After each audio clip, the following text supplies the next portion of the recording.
Our next film is the eagerly anticipated The King of Comedy, starring Robert De Niro as a crazed fan and would-be comic whose hero is a Johnny Carson-like talk show host played by Jerry Lewis. The film is eagerly anticipated because it was made by director Martin Scorsese, who, when he works with Robert De Niro in films like Taxi Driver and Raging Bull, has made some of the most compelling feature films in movie history. The King of Comedy is a very weird film, but it has a lot in common with Taxi Driver. Both are stories about outsiders who want to be insiders. In fact, Rupert Pupkin, Robert De Niro's character in The King of Comedy, has fantasies about being Jerry Lewis's friend. And this is one of his fantasies, that Jerry loves a tape of Rupert's jokes. At least once in his life, every man is a genius. And I'll tell you something, Rupe, it's going to be more than once in your life for you. It's going to be a number of times because you've got it. From what I've heard here, yeah, you've got it. And you're stuck with it. And I don't care if you wanted to get rid of it. You could. It's always going to be there. Now, I know there's no formula for it. I just don't know how you do it. And I'm not curious, mind you, because I want to use the material. I want you to understand that. I'm just curious because I don't know how you do it. I really have to ask you that. How do you do it?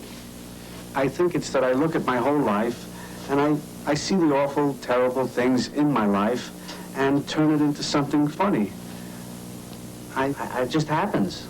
But what about the first few one-liners? Were they strong enough? I wasn't strong enough? No. If they were any strong, you'd hurt yourself. They're marvelous, you daffy bastard. Leave them alone. They're beautiful. I remember a man said, listen to me. A man said something very profound some years ago, which I later originated. If it ain't broke, don't fix it. Now, you want to know how I know it's so good? Yes. Because I envy you.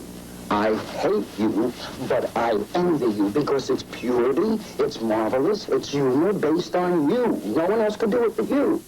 It's a wonderful, wild scene. I love everyone in this movie talks like they've been on a TV show. That's just a fantasy scene, but in order to make it come true, Rupert Pupkin goes to great lengths to impress Jerry Langford, the Jerry Lewis character in the film. Rupert begins hounding Jerry at Jerry's office, and he won't take a polite no from Jerry's ice-cool secretary, Shelley Hack.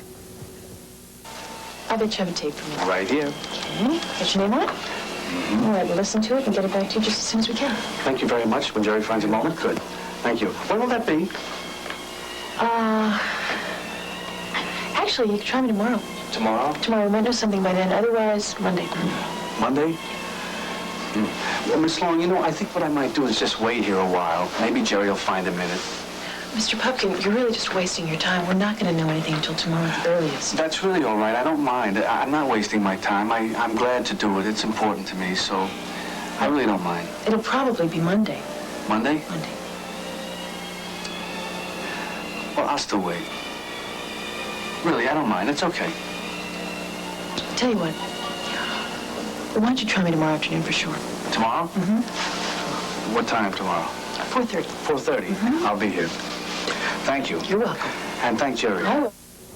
Now, so far what you've seen is just slightly crazy behavior, but like most of Martin Scorsese's films, the behavior gets more and more desperate as the film progresses. And sure enough, Rupert and another crazy fan hatch a plan to kidnap Jerry and ransom him so that Rupert can do the opening monologue on Jerry's show. The King of Comedy is not an easy film to like. It's about a desperate schnook who acts like a jerk, and unlike De Niro's character in Taxi Driver, we don't really ever feel the pain in Rupert that pushes him over the edge. At the same time, however, and this is why I really enjoyed the film, I like the film's focus on the creeping television culture in this country, the desire for celebrity, and the talk show as our favorite medium of dialogue. Rupert is the product of the TV world, and that's why I enjoyed his story, even though I don't know how many others will. I don't know how many other people will like it either. I didn't like it. I didn't enjoy it in the sense that you're talking about, and yet I had to see it again. I saw it the first time, and I said, I hate this film. Then it wouldn't leave my mind, and for 3 or 4 weeks after I saw a preview, I thought there was something about this film that I'm not relating to, and I went back to see it again. I admired it more the second time. I think that what I was resisting was the fact that it is so cold. That's right. So cynical. It does not deliver on an entertainment level. It doesn't have any of the payoffs that we want from a kidnap picture. It is an idea picture, and on that basis, it's very interesting. I think it's very interesting. I liked it at the entertainment level. I mean, there are scenes in there that made me laugh. This is not a pleasant guy, and the question is, I think for a filmmaker is, you know, they always say you have to like your characters.